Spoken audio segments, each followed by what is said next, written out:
دل میں گناہوں، غفلتوں اور خواہش کی پیروی سے جنم لینے والی تاریکی کو دور کرتا ہے۔ دل میں نور دھیرے دھیرے بڑھتا چلا جاتا ہے اور دل کے تمام احساسات میں روشنی اور زندگی کا احساس ہوتا ہے۔ یوں قرآن سمجھنے سے صاحب قرآن ایک نئی زندگی سے متعارف ہو جاتا ہے۔ ارشاد الہی ہے، بھلا وہ شخص جو مردہ یعنی ایمان سے محروم تھا، پھر ہم نے اسے ہدایت کی بدولت زندہ کیا اور ہم نے اس کے لیے ایمان و معرفت کا نور پیدا فرما دیا۔ اب وہ اس کے ذریعے بقیہ لوگوں میں بھی روشنی پھیلانے کے لیے چلتا ہے۔ اس شخص کی مانند ہو سکتا ہے جس کا حال یہ ہو کہ وہ جہالت اور گمراہی کے اندھیروں میں اس طرح گرا پڑا ہے کہ اس سے نکل ہی نہیں سکتا۔ سورہ انعام۔ معلوم ہوا کہ قرآن ایک روح ہے جو دل میں جا کر اسے زندہ کر دیتی ہے۔ ارشاد ربانی ہے، سو اسی طرح ہم نے آپ کی طرف اپنے حکم سے روح قلوب و ارواح کی وحی فرمائی جو قرآن ہے، اور آپ وحی سے قبل اپنی ذاتی درایت و فکر سے نہ یہ جانتے تھے کہ کتاب کیا ہے اور نہ ایمان کے شرعی احکام کی تفصیلات کو ہی جانتے تھے جو بعد میں نازل اور مقرر ہوئیں، مگر ہم نے اسے نور بنا دیا۔ ہم اس نور کے ذریعے اپنے بندوں میں سے جسے چاہتے ہیں ہدایت سے نوازتے ہیں۔ سورہ شورى۔ یہ روح جب دل میں جاگزیں ہو جاتی ہے تو دل نور ایمان سے جگمگا اٹھتا ہے، خواہشات اور حب دنیا دل سے نکل جاتی ہے اور اس کا واضح اثر انسان کے طرز عمل پر پڑتا ہے۔ آن حضور صلی اللہ علیہ وآلہ وسلم سے صحابہ نے پوچھا تھا کہ اب کیا وہ شخص جس کا سینہ اللہ نے اسلام کے لیے کھول دیا اور وہ اپنے رب کی طرف سے ایک روشنی پر چل رہا ہے، سورہ زمر میں شرح صدر سے کیا مراد ہے؟ تو آپ صلی اللہ علیہ وآلہ وسلم نے فرمایا، جب نور دل میں داخل ہوتا ہے تو دل کھل اور کھل جاتا ہے۔ ہم نے عرض کیا، یا رسول اللہ، اس کی کیا علامت ہے؟ فرمایا، ہمیشہ کے گھر کی طرف رغبت و رجوع اور دنیا سے بے رخی و بے توجہی اور موت آنے سے پہلے اس کے لیے تیاری۔ بحوالہ الحاکم البہقی فی الزہد۔ قرآن کی قوت تاثیر کے بارے میں ارشاد الہی ہے، اور کیا ہو جاتا اگر کوئی ایسا قرآن اتار دیا جاتا جس کے زور سے پہاڑ چلنے لگتے یا زمین شک ہو جاتی یا مردے قبروں سے نکل کر بولنے لگتے۔ اس طرح کی نشانیاں دکھا دینا کچھ مشکل نہیں ہے، بلکہ سارا اختیار ہی اللہ کے ہاتھ میں ہے۔ سورہ رعد۔ یقیناً قرآن مجید کی تاثیر ہمارے تخیل سے بھی بہت زیادہ قوی ہے۔ اللہ تعالیٰ نے اس کی مثال یوں بیان فرمائی ہے، اگر ہم نے یہ قرآن کسی پہاڑ پر اتار دیا ہوتا تو تم دیکھتے کہ وہ اللہ کے خوف سے دبا جا رہا ہے اور پھٹا پڑا ہے۔ یہ مثالیں ہم لوگوں کے سامنے اس لیے بیان کرتے ہیں کہ وہ اپنی حالت پر غور کریں۔ سورہ الحشر۔ علامہ قرطبی اس آیت کی تشریح میں لکھتے ہیں، اگر پہاڑوں کو عقل دی جاتی اور پھر اس قرآن کے ذریعے ان سے خطاب کیا جاتا تو پہاڑ قرآنی مواعظ کے سامنے جھک جاتے اور اپنی سختی و مضبوطی کے باوجود انہیں ہم خوف خدا سے پھٹا ہوا دیکھتے۔ بحوالہ الجامع الاحکام القرآن۔ اس مثال سے واضح ہے کہ قرآن مجید اپنی قوت تاثیر کی وجہ سے ہر ایک پر حجت ہے، لہٰذا اس شخص کا دعویٰ غلط ہے جو کہتا ہے کہ وہ قرآن سمجھنے کا اہل نہیں۔ ہر وہ شخص جو قرآن کریم کا کتاب ہدایت و شفا کے طور پر خیر مقدم کرتا ہے اور قرآن مجید کے ساتھ اس کا طرز عمل حقیقی ہوتا ہے، اس کی شخصیت میں قرآن انقلاب پیدا کر دیتا ہے اور اسے ایک نئے سانچے میں ڈھال دیتا ہے۔ قرآنی تبدیلی کا نمونہ صحابہ کرام رضوان اللہ تعالی ہیں۔ وہ اسلام سے پہلے جاہلیت کی انتہا پر تھے، مگر تعلیمات قرآنی سے آراستہ پیراستہ ہوئے تو ایسے انسان تھے جن پر انسانیت آج تک فخر کرتی ہے۔ اس کتاب عظیم میں انسانی زندگیوں میں انقلاب برپا کرنے کی قوت و تاثیر اور استعداد کس قدر ہے، اس کا اندازہ بھلا کون کر سکتا ہے؟ کون یہ سوچ سکتا ہے کہ ایک قوم جو صحرا میں رہتی ہو، غریب ہو، ننگے پاؤں ہو، لباس کا اہتمام نہ ہو، علم و دانش سے تہی ہو، اپنے زمانے کی سپر پاورز میں اس کا شمار نہ ہو، اس قوم کو بدلنے کے لیے قرآن آتا ہے تاکہ اس کی تشکیلیں جدید کرے، اسے زمین کی پستی سے اٹھا کر آسمان کی بلندی تک پہنچا دے، اس قوم کے دلوں کو اللہ سے جوڑ دے تاکہ اس قوم کی غایت و مقصد صرف اللہ ہی بن جائے۔ قرآن مجید نے یہ تبدیلی چند برسوں میں کر دی اور ثابت کر دیا کہ اس بنیادی تبدیلی کے لیے ایک مختصر عرصہ کافی ہے۔ حقیقت یہ ہے کہ اللہ کسی قوم کے حال کو نہیں بدلتا جب تک وہ خود اپنے اوصاف کو نہیں بدل دیتی۔ سورہ رعد۔ چند ہی برسوں کے بعد اس صحرا کے قلب سے ایک نئی قوت ابھری جس نے روم و فارس کی عظیم و قدیم سلطنتوں کو مٹا کر رکھ دیا اور عزت و ذلت کے پیمانے بدل دیے۔ صحابہ رضی اللہ عنہم اجمعین میں قرآن کے ذریعے جو بنیادی تبدیلی آئی اس کا سبب ان کا قرآن سے تعلق تھا۔ وہ قرآن کی قدر و قیمت سے آگاہ تھے اور اس کے مقصد نزول کو خوب سمجھے ہوئے تھے۔ اس سلسلے میں ان کے لیے نمونہ و اسوہ ان کے استاد و معلم رسول اللہ صلی اللہ علیہ وآلہ وسلم تھے۔ حضور صلی اللہ علیہ وآلہ وسلم کی تو زندگی کا محور ہی قرآن تھا۔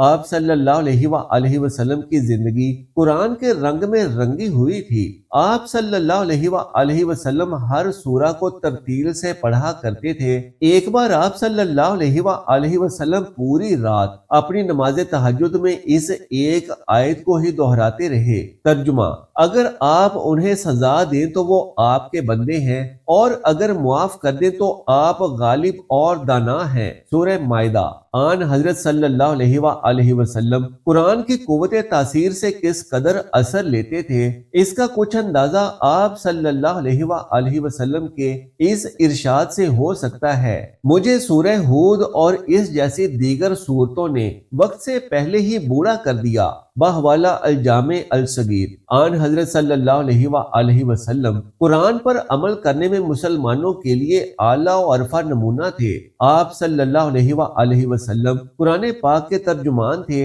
حضرت عائشہ صدیقہ رضی اللہ تعالی عنہا نے بجا فرمایا تھا کہ کانا خلق القرآن، یعنی قرآن آپ صلی اللہ علیہ وآلہ وسلم کا خلق و کردار تھا۔ مسلمانوں کا فرض ہے کہ وہ کتاب کی شکل میں قرآن پڑھنے کے ساتھ رسول اللہ صلی اللہ علیہ وآلہ وسلم کی سیرت کا بھی مطالعہ کریں، اس لیے کہ آپ صلی اللہ علیہ وآلہ وسلم قرآن متحرک تھے۔ آپ صلی اللہ علیہ وآلہ وسلم کی سیرت، افعال و اقوال سب قرآن کی عملی شکل ہے۔ قرآن کریم آپ صلی اللہ علیہ وآلہ وسلم پر اترتا تھا، اس لیے سب سے پہلے آپ صلی اللہ علیہ وآلہ وسلم ہی اس پر عمل کرتے تھے۔ قوانین قرآنی کی پیروی سب سے پہلے آپ ہی فرماتے تھے۔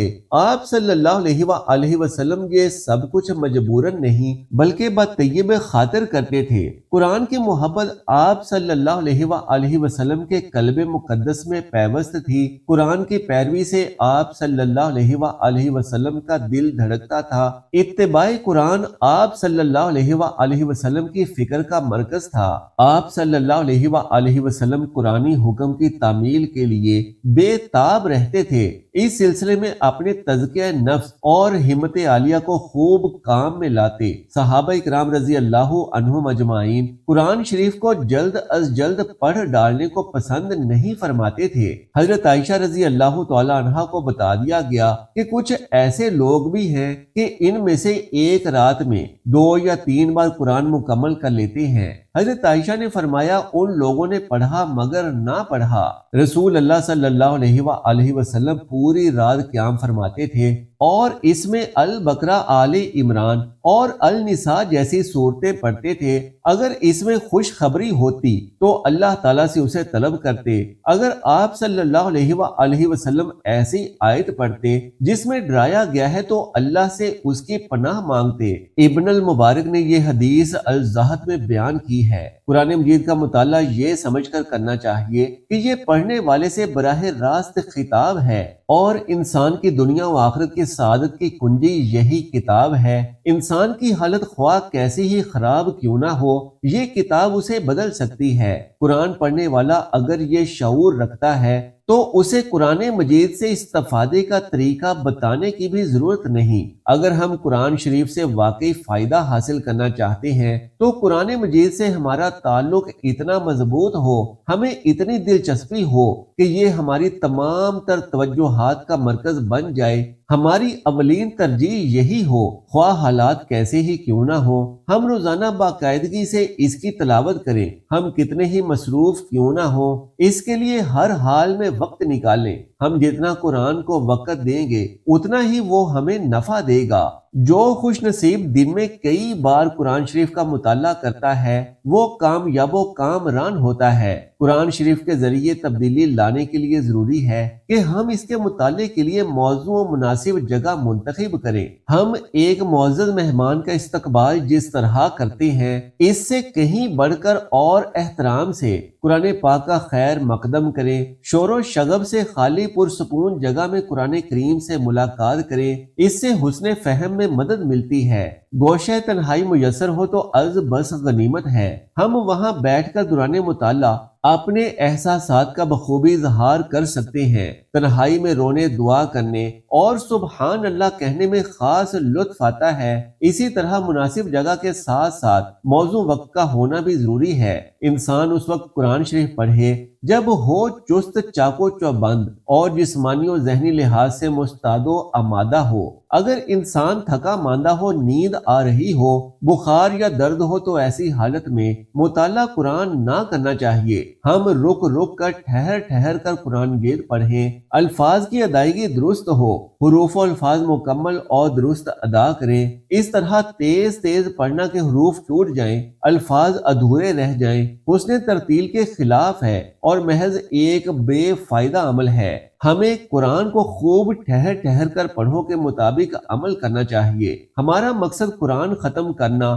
یا سورہ مکمل کرنا نہ ہو۔ ختم قرآن کے لیے ہم تلاوت کی رفتار بڑھا دیتے ہیں، خاص طور پر رمضان شریف میں کئی ختم کرنے کا ہمارا شوق ہمیں تیز رفتاری پر آمادہ کر دیتا ہے۔ ہم اب تک نہ جانے کتنے ختم کر چکے ہیں۔ رمضان شریف میں ایک مسلمان نے کئی ختم قرآن کر ڈالے، مگر اس کا فائدہ کیا ہوا؟ اس سے ہمارے اندر کیا تبدیلی آئی؟ اپنے بہن بھائیوں اور دوستوں احباب کے ساتھ ہمارا مقابلہ مقدار تلاوت میں نہ ہو، بلکہ اس بات پر ہو کہ ہم نے آیات قرآنی سے کتنی باتیں سمجھی ہیں، کتنے نکات ہمارے ذہنوں میں آئے ہیں، ہمارے ایمان و یقین میں کتنا اضافہ ہوا ہے۔ ہم جب کسی کتاب، رسالے یا اخبار کا مطالعہ کرتے ہیں تو ہم جو کچھ پڑھتے ہیں اسے سمجھتے جاتے ہیں، جو بات سمجھ نہیں آتی اسے دوبارہ پڑھتے ہیں تاکہ سمجھ میں آ جائے۔ قرآن مجید کو بھی ہم کم از کم اسی طرح پڑھیں، ذہنی طور پر حاضر ہوں۔ اگر کسی وجہ سے ذہن پراگندہ ہو یا بھٹکنے لگے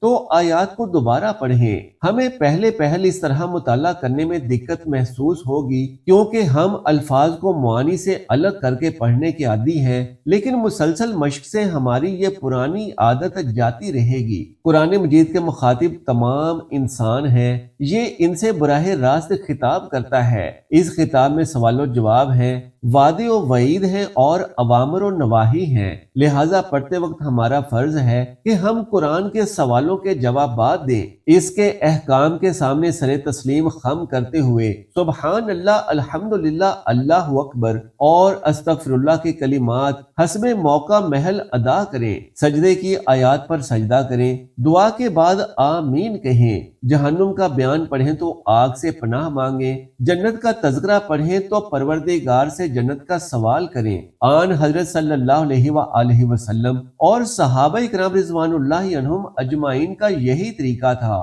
اس طرح کا طرز عمل اختیار کرنے سے ہم پراگندہ ذہنی اور عدم توجہی سے محفوظ رہیں گے۔ بعض پرجوش مسلمان جب تدبر قرآن کا آغاز کرتے ہیں تو ایک لفظ پر غور و فکر کرتے ہیں، مگر چند دنوں تک ہی اسے نبھا پاتے ہیں، اکتا کر پھر اسی پرانی ڈگر پہ چل پڑتے ہیں اور فہم و تدبر کے بغیر ہی پڑھنے لکھنے لگتے ہیں۔ رسول اکرم صلی اللہ علیہ وآلہ وسلم کا ارشاد گرامی ہے، قرآن یوں نہیں اترا کہ اس کا بعض حصہ دوسرے حصے کی تکذیب کرتا ہو، بلکہ اس کا ہر حصہ دوسرے حصے کی تصدیق کرتا ہے۔ تم لوگ قرآن میں سے جو سمجھ جاؤ اس پر عمل کرو اور جس کا مطلب نہ سمجھ پاؤ اسے قرآن جاننے والے کی طرف لوٹاؤ، یعنی اس سے سمجھ لو۔ یہ حدیث حسن ہے، بروایت مسند